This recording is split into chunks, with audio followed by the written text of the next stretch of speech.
What is going on, guys? Welcome back. We have to my right, Bryden on the decks, Pookie, and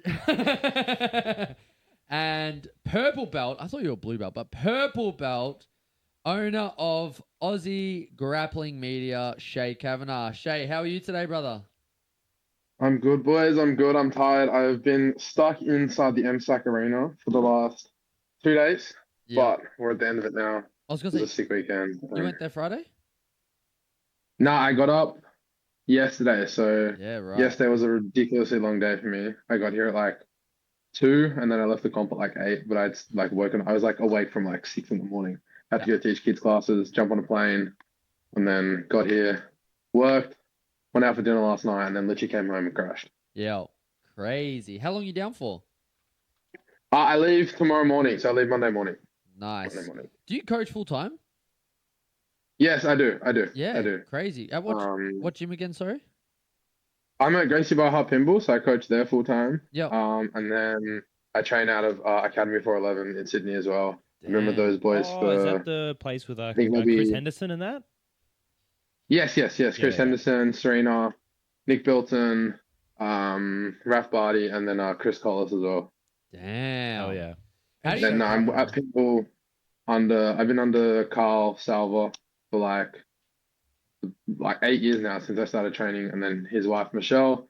And yeah, I've been coaching for full time for like coming up to 3 years at the end of this year. Hell Wow. yeah. How do you balance the whole coaching and training kind of aspect? Like, do you mainly just deal with the kids, or do you have specific classes where you're not a part of the coaching and you're just training? Or Yeah. Yeah, so for me, I'm involved in all the kids classes. So I think there's like we have kids classes pretty much every day. I'm on the mats for I think all but like one kids class. And then in terms of night like adult classes, I teach the GI program at Pinball. So like our beginner GI program. I've been teaching that now for like a year or so, I would say, coming up to. And then any other class than that, I'm just there training, getting rounds in. But most of the time, even if I am teaching, like I'll jump in with the boys and try and just get a few rounds in yep. where I can. But a lot of my like I've trained like daytime and nighttime. So yeah.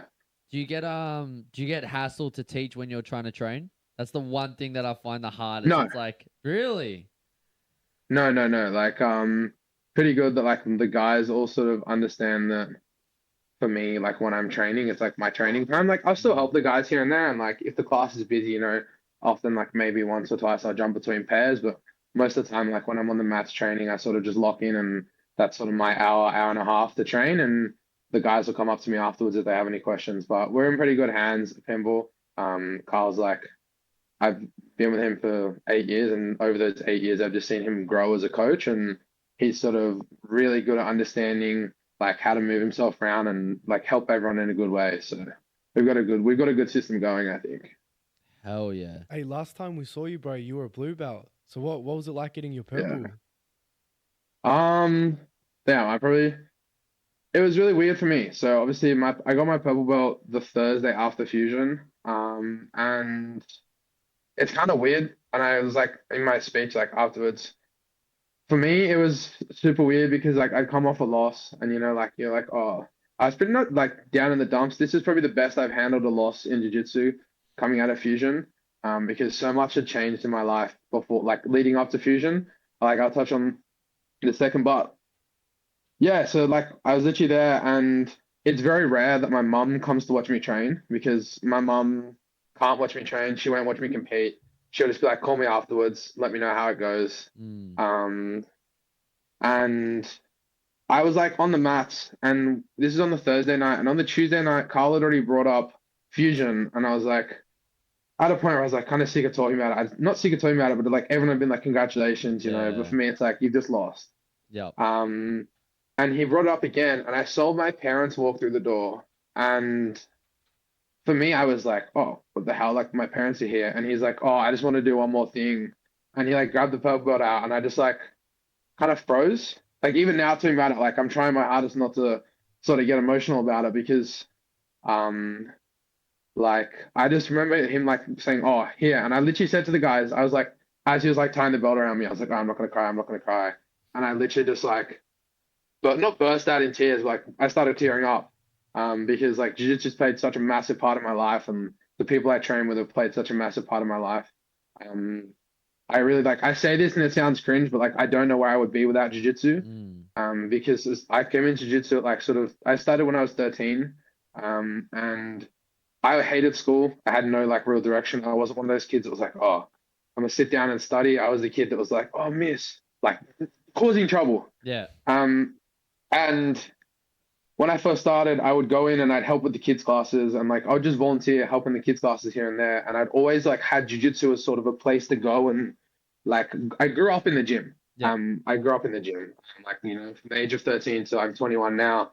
I've been in the gym probably most days. So for me, getting my purple belt was kind of cool because it was like everyone around me had seen me grow up, and a lot of the guys messaged me afterwards, actually being like, "Dude, it's crazy to see how much you've grown." So yeah, to me, getting my purple belt was pretty sick. So yeah. Oh yeah.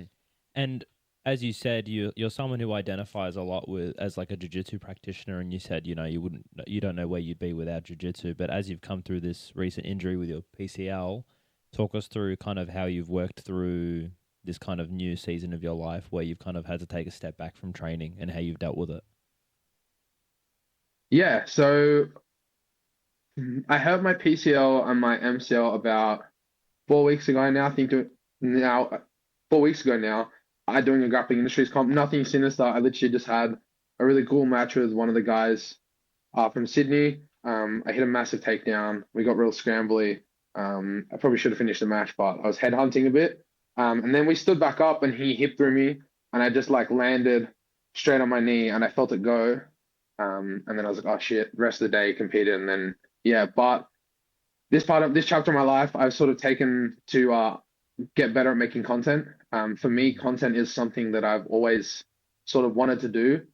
Even like you said, I own Aussie Grappling Media. It was one of those things that just came about. So I saw, and I want to give a massive shout out to Mitch Tinley from Australian MMA. I saw what he was doing for MMA, and I was like, all right, sick. This is cool. I was like, I wonder how I can do it. Mm. And I was like, no one's really covering jiu-jitsu in a way that everyone covers jiu-jitsu and shows you like the big guys in the sport, Yeah. right? Everyone shows you, your Bilal Adabaris, Jeremy Skinners and all that. But no one's showing you the guys that are showing up to grappling industries every weekend, that are showing up to, every AFBJJ comp and grinding their way through the scene. And I was like, if I can give them a platform and I can grow this sport, and that is my impact I leave on the sport, that I also competed, but I also grew the sport and I helped people get a platform, I'd be happy. So one day I was literally sat at home and I was like, all right, I've had this idea for like 6 months. I haven't done anything about it. I'm gonna turn this camera on now. I'm gonna film a video to the camera and just announce my new page. And like, dude, within like a week, I was at comps and people were coming up to me and being like, this is such a sick idea. Like, if you can do what you're saying you're gonna do it. So that was the start of like my journey with content. And I always film stuff. I always filmed in the gym and all that. But when I got injured, I was like, all right, I'm gonna lock in. I'm gonna start filming content and I'm gonna see what I can do. So I started filming in the gym, and I was like, obviously I can't train. Gives me another outlet. Like, only thing I can really do at the moment is lift weights. So I'm just gonna keep filming content, and I'm just gonna see how far I can take it. And so yeah, with this like chapter of my jiu-jitsu journey at the moment, it's film content, see how far we can take it, and then when I'm back on the mats, intertwine both and see where we end up. Hell yeah. So if you could have an end goal of where you're aiming for the Aussie Grappling Media, where would your end goal be? Like, if you could have a perfect world of where you want to land with it, what would be the ending? As in, like, not the last day of it, obviously, but like the pinnacle of what you're trying to aim for. What is the end goal for the media program? It's just to shine a light on the guys in this. If I can get to a point where I'm shining a light on the guys in the scene that aren't aren't getting the light shined on them. Yep. That's one of them. But also for me, the main goal, and I think like what would be really cool for me is if we had promotions come, like if I was able to get to a point where I had promotions come to me and be like, we have this 77-kilo match we want to fulfill. Who have you seen in the scene and what can you do? And if I can get into a role where like I sort of not manage athletes, but like help athletes get themselves out there and get themselves known, I think that would be the end goal. Play a bit of And I think matchmaker. also, pardon? Play a bit of matchmaker. Yeah, play a bit of matchmaker, but also just like not mostly that, but just build a platform for these smaller athletes. I think like if we can do anything to build the Australian Jiu-Jitsu community and show people what's actually happening behind the scenes, that's the main goal. Yeah. You know, because I think there's so many interesting stories out there that it'd be really cool to give everyone a platform to like to tell their story.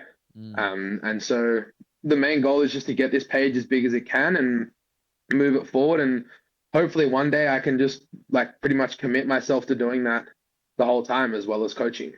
Yeah. And like, so the whole goal, not the whole goal at the end of the day, but it'd be cool to get to a point where I can make money off the page and then pump that money back into the scene. So whether that's through like sponsoring events, like sponsoring athlete bonuses at events, things like that would be like really sick for me. Hell yeah, this is really cool to hear, bro, and like very relatable as well. Like we share the same ambitions and stuff, and even like for example, like being invited to events for free, like that. I feel like that is so sick. Yeah. Yeah. Like I think a cool one for me would be like if we were able to do what you guys did at Fusion at every event. So every event was like, okay, we'll have the commentary, but we'll also have this mini podcast running in the background, and people can tune into both. And even if they don't tune into both, then you go after the show and you listen to it after the show. You know, you get like raw reactions of people that way, right? Because people have just come out of the cage, they've either just won or just lost, and you get that raw reaction. I think that's like cool. Like you see the real side of jiu-jitsu, because I think there's a lot of fake shit online. Sorry if I can't swear. Like I think there's like, Go hard, swear as hard as you want. From here on out is the over 18 portion of this interview. I think for me growing up, there was always a fake part of the internet and a part of the internet where people showed like all the good days. If we can get to a point where we can show the bad, the good, and you know the great of jiu-jitsu, that would be sick. See, I think the thing that's different from our sport to the rest, and from what I see, because like I grew up around a very, let's call it an Aussie family for best. Like they played cricket, they played football, and they intertwine. Like one's a summer sport, one's a winter sport, and that's about it. And I think the big difference is once you get to like the adult side of it, they make money. Like local footballers get paid, you know, $100 a game or something like that. Bro, these days it's 700, 800, like. Well, that's minimum, no, but that's talking like number ones, like in the ones. Nah, bro, I'm talking fucking. I'm signing up to his club, but that's local Sunday footy average now. I think the difference is like, for example, nationals. Like nationals literally wrapped up like 2 hours ago, and you've got guys that are winning national titles and they pay to win it. Yeah, that's the thing. That's where I think our sport's a little off, and I hope like I'd love to work together towards this, but I think like there needs to be, not that there needs to be more incentive, but there needs to be like a financial help to these guys, because let's think about how many uber talented guys would be out there, but they just don't have the funds to support where they want to go and what they want to do. Like the more that the community can get behind, because it is growing still. Like there were 3,000 registrations for nationals. 3,000. What the fuck? I'm pretty sure it was like 1,500 or 1,700 last time. Yeah, it was just over 3,000, I think, for this one. There was like 20 people in my gi division. 16 in no gi. It was wild. It's wild, man. So it's like, I do think that's where our sport lacks. And I agree, man. Like if we can start shining a light on like all these names that no one knows, like the fact that like Juzzy has to pay to register for a competition is insane. Yeah, dude. Like why is this kid paying to compete? Like you should be paying him. Like even Jesse James Parr, like for him to register at Grappling Industries, he's paying out of his pocket. Like that makes no sense. Like take out his last name. Look at what the kid does. Like him versus Muhammad Bakai, they deserve a year's wage. Like that was fucked up. So I definitely agree, man. Like there's definitely a spot in the sport where growth would be such a big thing, where like the little guys start actually, you know, not needing to work 50 hours a week. They can do, you know, everyday job. And I agree, man. I love the idea. I think as well, like I spoke to a lot of like parents about it this weekend. Like it's expensive, right? So say you've got a kid that's like wants to compete all over the world. Right? It's expensive, and I think what's going to happen is if something like what we're talking about doesn't happen, jiu-jitsu is just going to hit a peak, Yeah. right? And it's going to hit that peak and it's going to stop. But if we start to incentivize this stuff a lot more, we could make jiu-jitsu the biggest sport in Australia very easily. Very true. One, because it's like low risk of injury, low risk of head knocks, which a lot of parents are worried about. But it's also like just a good sport in general for kids to be in. And like I've seen it over the years coaching, like the difference you can get in a kid in like a year, not even a year, like 6 months is wild because it gives kids confidence. Yeah. And so I think if we don't like get something like this going, and like I super like want to work with you boys towards this, we're gonna hit a peak and jiu-jitsu just gonna die off.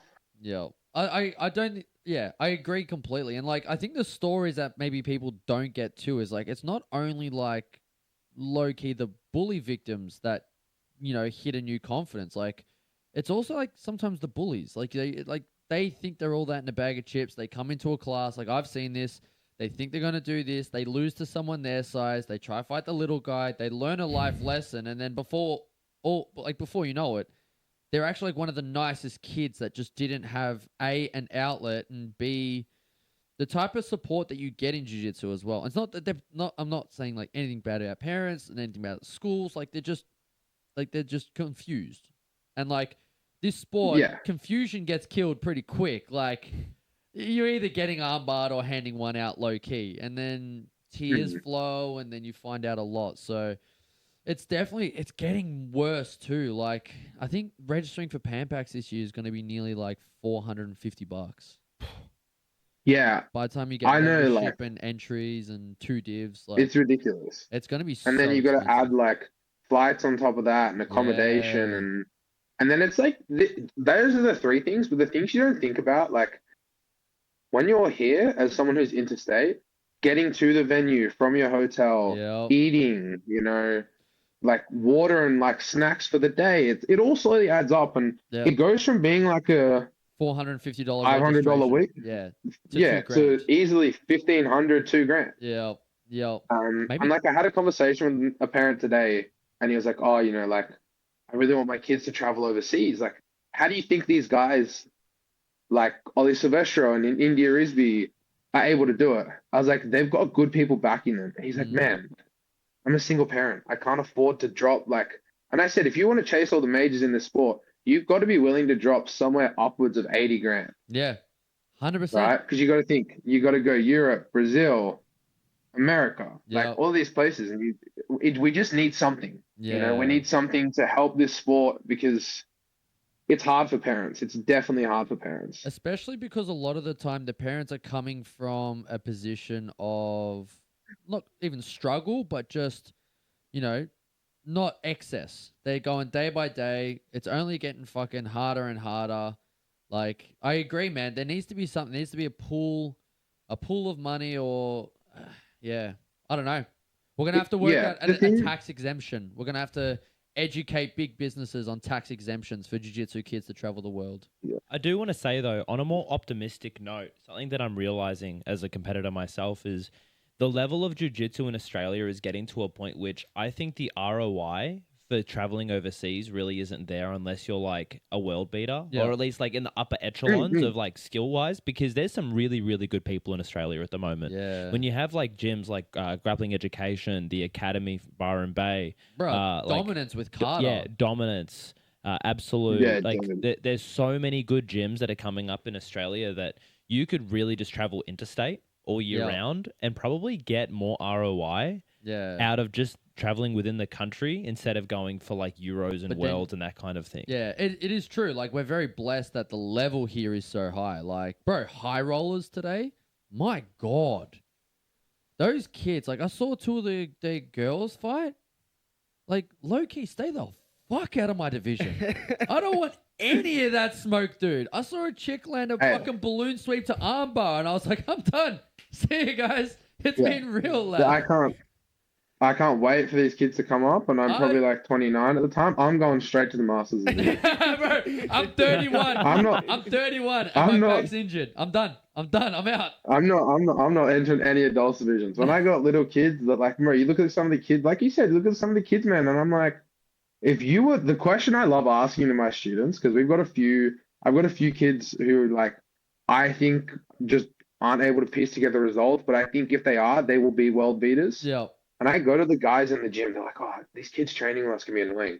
I'm like, bro, if that kid was 80 kilos and the same size of you, You're dead. he would mop the floor with you. You're dead. You're dead. You He die. would, dude, he would tap you like a million times in a 6-minute round. Yeah. But yeah, dude, scary kids. Keep them out of my division. Yes. Yeah. And the rest. Just please. And the rest. And the rest. Thank God I'm in Masters. You two are fucked. Oh, dude. You two are I've got cooked. maybe like 4 years, and then I was gonna say, wait, we're done. How old's Carter? How old's Carter? Is he 12, 13 Oh or yeah, like, I something? think 11 or something like that. Yeah. I'm not sure. Dude, but you see Carter at ADCC? Bro, He so came second to AOJ. I'm pretty tapped into the space. Yeah. And no disrespect to Carter. Yeah. I like seeing who he was, but it was one of those ones I was like, oh, Yeah. this kid's good. And I logged into my phone and I was watching that kid. Bro, Dude. mad respect to him. Uber Second at talent. ADCC Youth Worlds. Yeah, dude. And they say Australians can't do jiu-jitsu. Oh, We're about to bruh. prove them wrong. Well, that means you're fucked when he gets his blue belt because you're still too young. I'll still be a blue belt. You'll still be a when blue he belt. Gets his blue belt. Yeah, Yeah. you're screwed. But nah, Yeah. Carter gets like the talent level's getting up there. What's the because you're in Sydney, right? Yeah. How's the competition scene up there? Because down here it's nuts. We got comps every 2 weeks at the minute. Like, literally, we got we got the greatest comp in the country next week. I own it. Grapplers Haven. Yeah, he knows. We're interstate now, lad. No, it's a beginners comp. So the comp we run's literally for only white and blue belts. You purple belts miss out. I might have to go back to that blue belt just for one comp. Demote yourself and come back. Melbourne. Yeah, but no, we got that. You got sub only the week after. You got grappling industries the week after that. We got Savage 2 weeks after that. Like, it doesn't end down here. How's the scene up there? The scene up in Sydney was great for a couple of years because sorry, I'm getting a foot cramp right now. Don't bring The that scene foot- up in Sydney was great for a couple of years because it was like, all right, I've got probably 2 comps a month. Yep. Whereas now I've got we've got a comp, I would say probably every weekend in Sydney. Crazy. If you wanted to compete every weekend, you could compete every weekend. And these comps are still getting good numbers. Like grappling industries in Sydney will easily reach 1,000 competitors. But even like your smaller comps will still get like 400, 500 people registered. Crazy. It's crazy, bro. The scene in Sydney is getting crazy. Don't get me wrong, I think there's a fair few issues with jiu-jitsu scene in general Yeah. at the moment, but yeah, it's crazy. Where do you see jiu-jitsu landing in 10 years? Now that you're, because we've talked to a lot of grapplers, but a lot of them are like, how do I put it? A lot of them are like somewhat dabbling in MMA, looking at CJJ, but like as someone who's just a pure grappler, like how are you seeing? Wait, can I piggyback off Yeah, that yeah, question? This is for Shea and Jaden. Yeah. Like because you guys have been in the sport the longest compared to me and Luke. Like, Yeah, I'm old. Thanks. Keep going. What? No. It's a Yeah, I'm old, compliment though Yes. because what did jiu-jitsu look like 10 years ago? Bruh. Okay, Shay, I don't know if it's the same for you. I used to register for comps on Facebook. Nah, I'm not. Look, I'm not as what I get called by the kids that unk yet. You are, but But- He hasn't hit unk status yet. I don't know. When you get that brown No, belt, it's gonna 'cause be hard to I've only- deny the allegations. I was gonna say bro. I've only trained a year longer than you. I started in 2017. I started 2018. Wow. Yeah, Wow. unk. Yeah, No. I lie. I started in 2017. You're an unk. Oh, Shay. Come join me, lad. Yeah, but Join the unk I club. was gonna say he started at 13. I started at 23. Don't do the math. Nah, but also Sydney didn't have the same lockdowns Melbourne did. So Bro. he's actually probably been on the mats longer than you. Yeah, I know. We had 18 months Nah, off. dude. I had 18 I months off. didn't train for so let me answer the question. I'll Yeah, come back to sorry, it. sorry, fuck sorry, it. My brain goes everywhere. So if I Honest. mumble, just Go hard. Hey, well, it is mumble mouth, bro. You're- So I you're think on you're the right do path, okay. mumble bro. mouth.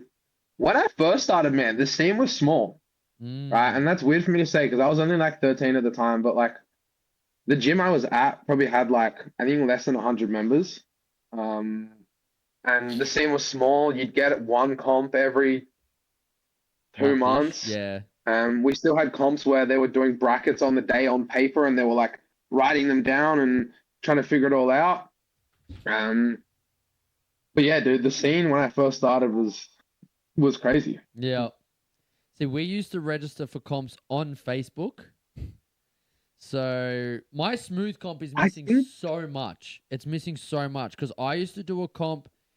There were 2 comps I used to register on Facebook. It was the dominance sub only and the fucking God, Jamie Murray owns it. Renegade. I used to do these 2. Mhm. And fucking crazy one. I used to have Adele Fornerino ref me all the time. She was my ref Really? constantly. Oh wow. And I was like around Angus Tonkin when he was a grey belt.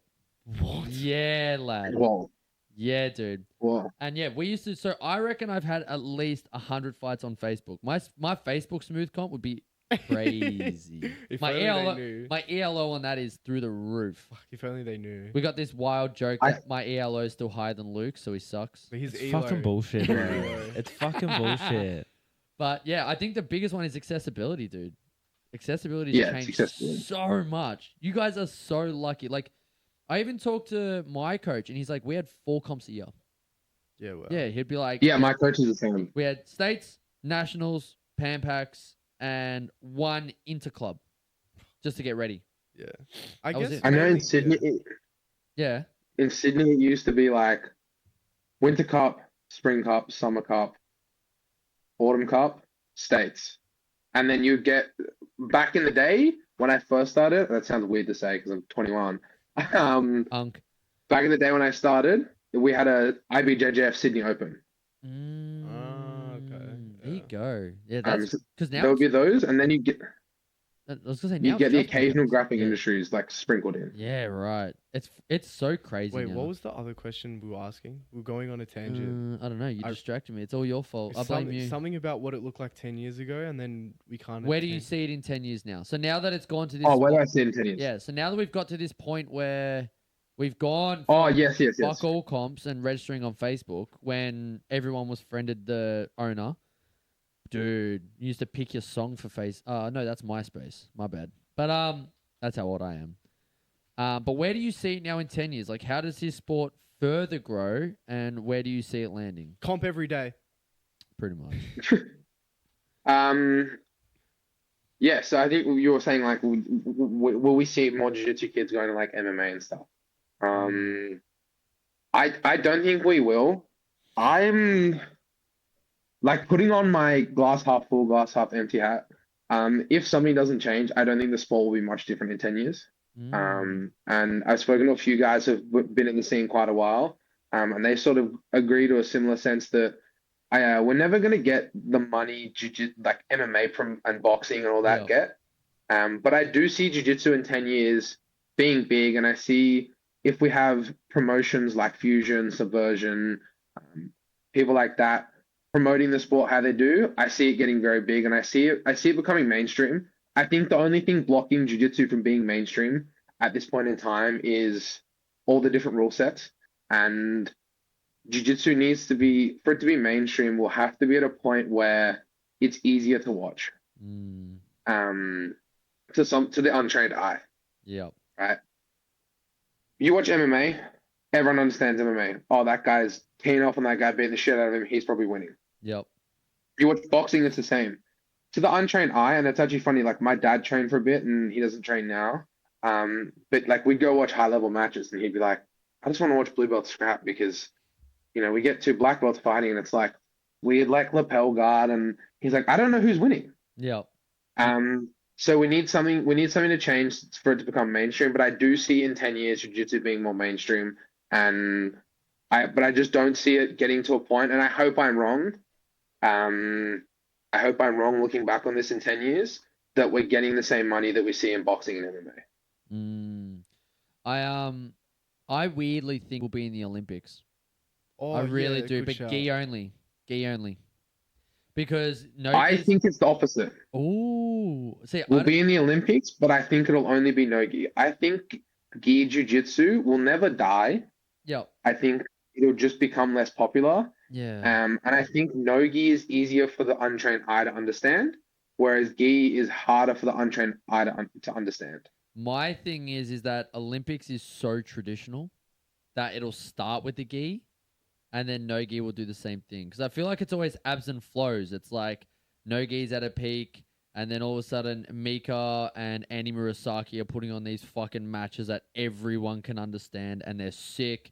And fucking Mika versus Tyrell Tolo's crazy, and then all of a sudden you get like these Mayra McQueens and all these like high output gi guys that are doing a lot of movement will start bringing it back, and then the whole gi community will be pushing heavy for like how can we push above no gi, and then no gi will push back again, if that makes sense. So I think we get gi in Yeah. Olympics first, traditional, and everyone trying to bring it back and try to find a way to make it back, and then probably 20 years after that again, you get no gi, and then Olympics goes ballistic with Brazilians. I mean, we do kind of already have like 80cc. That kind of is like our Olympics, though. To a degree. Sort of, yeah. It's getting too divided though. Like we're getting all these division between the different platforms that I think is You know, Yeah. the other limiting thing, it. The other thing we need as well is another, what's it called? Another platform, but flow sports. Agreed. Yeah. So bad, bro. That's Agreed. the other thing. Everyone funnels under this one subscription, and they don't have to fix their shit because there's no competition but YouTube. Yeah. So their search engine's fucked.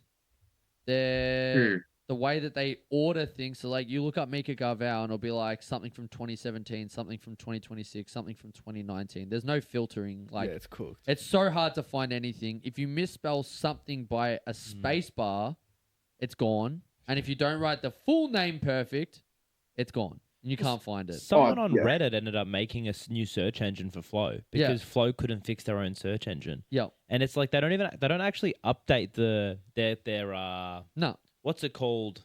Like the- their recent fights. Yeah. Like if you go on Mika Galval right now, I can almost Yeah, guarantee it's like a 2018 fight yeah, first. Yeah, yeah, exactly right. It's just ridiculous. It's fucking retarded. So, yeah, that's the other thing. I think we need another media platform. Not looking at anyone to save us. If there's someone with a bit more bankroll than me out there that wants to do that, It starts. I know a couple of guys. I know a couple of guys playing around with some stuff behind the scenes, and we can definitely get that sorted. I love it. Oh, well, let's get into the back end of this. Shea, firstly, Fusion. Yeah. Who do you want next on Fusion?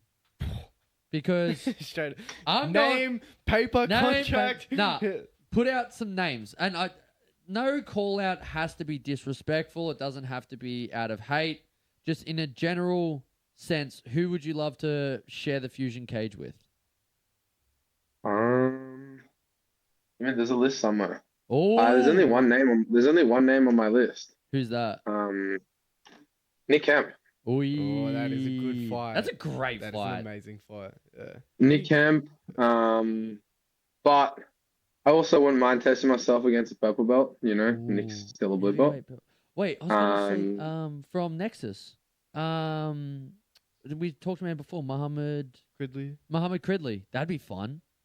Him, but there's another guy, and I'm sorry, I'm gonna pull up Fusion. Go hard. There's a guy who fought on the Gold Coast. Another heavyweight. They needed a last minute replacement. That was at the time. That was the guy who was like injured. slammed, like got out of the leg lock and then fucking wrestled and slammed the guy back. So that guy, I think. Yep. But also like random take guy I've never had a match with, have no drama with him. Joe Lamshed from I believe his name Equip, I believe is the gym. Yep. I would love a match with him. But to be honest with you, I'm actually phasing out my no-gi training. Really? Oh. I'm going back to my roots and I'm getting back in the gi. So I would there's any promotions, if Fusion want to do a gi match, I'll do a gi match. But if any promotions out there wanna put me on in a gi match, I'd love that. I want that challenge. I think for me, I've trained no gi full time for so long. Yeah. That I would really love the challenge of seeing how far I can go in the gi as well. Dude, That's so hell cool. yeah. Fuck yeah. And last but not least, because this next fusion is so spicy. Are you more excited to watch the main event? Because these are two guys from Sydney. Are you more excited to watch Sebastian versus Tommy Gunn? Or are you more excited for Eamon versus Josh Alsop? Ooh, Yeah. it's got to be Aaron versus Josh. Yeah. I have over the years I built a decent relationship with Josh. Yep. And I know how much he wants to prove himself. And then also had the pleasure of speaking to Eamon today. They both seem super keen, and I think that match is going to be fireworks. Yep. I'm really keen to see that. A match that I'm also keen to see, just because I think the guy has really cool jiu-jitsu. Has it been I'm announced keen to yet? see Jozzy's match as well. Oh, okay, good. Okay, Juzzy yeah, versus yeah. Jason. I'll go fuck myself. Yeah. Yeah. Yeah, it's not announced, fool. You can't. There's the guy who's probably opening the card as well. His name's Luke or something. I'm keen to watch it. Yeah, no, because That's what they Pookie. what they do is they always do the fights by height. So the opening fight Yeah, is, yeah. is Luke, and then after Don't that, agree with him. and then after that, it's usually like the 10-year-olds that they Yeah, there's start probably with- like two yellow belts gonna fight each other. yeah, but that's after Luke because of the height restrictions. Hey, it doesn't matter. I'll No, probably. but I'm just keen for this fusion in general. Dude, This is a stacked fusion. stacked. Like, And then probably a week out, Fusion Brighton will end up being on the main card again somehow. Yeah. Last minute. But yeah, no, I'm keen. I'm keen to see how Seb versus Tommy goes. Dude. Seb's another one who I've seen Seb. Seb and I have been in this, like, I've not been in this, I'm not gonna act like me and Seb know. I know Seb. Seb.